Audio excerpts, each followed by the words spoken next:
La dictadura franquista. L'ocupació militar franquista de Catalunya va anar seguida d'una fortíssima repressió. D'una banda, repressió contra persones d'esquerres o catalanistes, condemnades per uns consells de guerra sense garanties, i moltes execucions i empresonaments. El mateix Lluís Companys fou afusellat al castell de Montjuïc el 15 d'octubre de 1940, un cop detingut per la Gestapo alemanya a França i portat a Espanya. D'altra banda, repressió cultural a qualsevol signe de catalanitat, la bandera, himne, institucions, associacions, canvis de nom de carrers, monuments, etc., i persecució de la llengua catalana, que fou prohibida. Depuració de funcionaris i mestres, i castellanització de l'escola. El règim es configurava com una dictadura militar de caire feixista, amb un partit únic, un sindicalisme vertical i unes corts i altres institucions de govern nomenades des de dalt. Amb una resistència interior mínima, només els maquis, grups armats resistents antifranquistes, lluitaven a la muntanya catalana contra l'exèrcit i la Guàrdia Civil. Favorable a les forces de l'Eix durant la Segona Guerra Mundial, un cop acabat el conflicte armat, el règim patí l'aïllament internacional. Però, entrats als anys 50, la nova configuració política mundial a base de blocs va fer que els Estats Units reconeguessin el règim a canvi de la instal·lació de bases militars nord-americanes. A partir d'aquí el règim es va anar obrint a l'exterior. També, gradualment, va anar canviant la política econòmica per part dels nous governs tecnòcrates amb personalitats de l'Opus Dei, liberalitzant-la i superant la fase autàrquica anterior.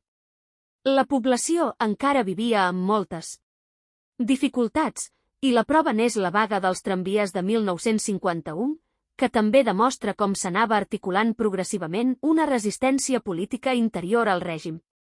La liberalització exterior i econòmica no tenia un paral·lel amb la política, que mantenia la manca de llibertats democràtiques. Els anys 60 signifiquen un canvi espectacular per al país. La bona conjuntura econòmica mundial i europea va fer que molts espanyols anessin a treballar a l'estranger. Per altra banda, l'augment de la capacitat adquisitiva dels europeus va fer que comencessin a venir turistes. Tot això va significar una injecció de divises que, lligada a la vinguda de capitals de fora per muntar empreses per exemple, SEAT, suposà una nova onada industrialitzadora a Catalunya i a algunes ciutats espanyoles. Tot plegat comportà canvis en la població, i hi hagué una onada immigratòria cap a Catalunya des de regions com Andalusia de proporcions desconegudes fins a aquell moment.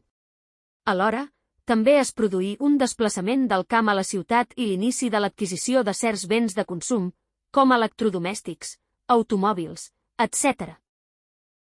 L'immobilisme del règim fou contestat per un increment de l'organització obrera al marge del sindicalisme oficial, el sindicat Comissions Obreres que fou fundat el 1964, a més de l'organització dels estudiants universitaris, de l'activitat de partits polítics clandestins, del desvetllament de grups catalanistes, com els fets del Palau el 1960, que suposaren l'empresonament de Jordi Pujol, de canvis en l'Església Catòlica arran del Concili Vaticà II, que propiciava una separació entre Església i Estat, i un desvetllament cultural amb fenòmens com la publicació de llibres en català o la nova cançó.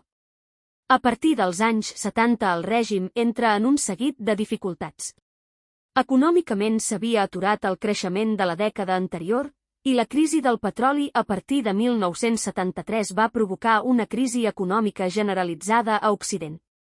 Per altra banda, altres règims autoritaris van desaparèixer a Europa Occidental. El Consell de Guerra de Burgos, contra activistes d'ETA, també va polaritzar l'atenció nacional i internacional, i les penes de mort imposades van haver de ser commutades.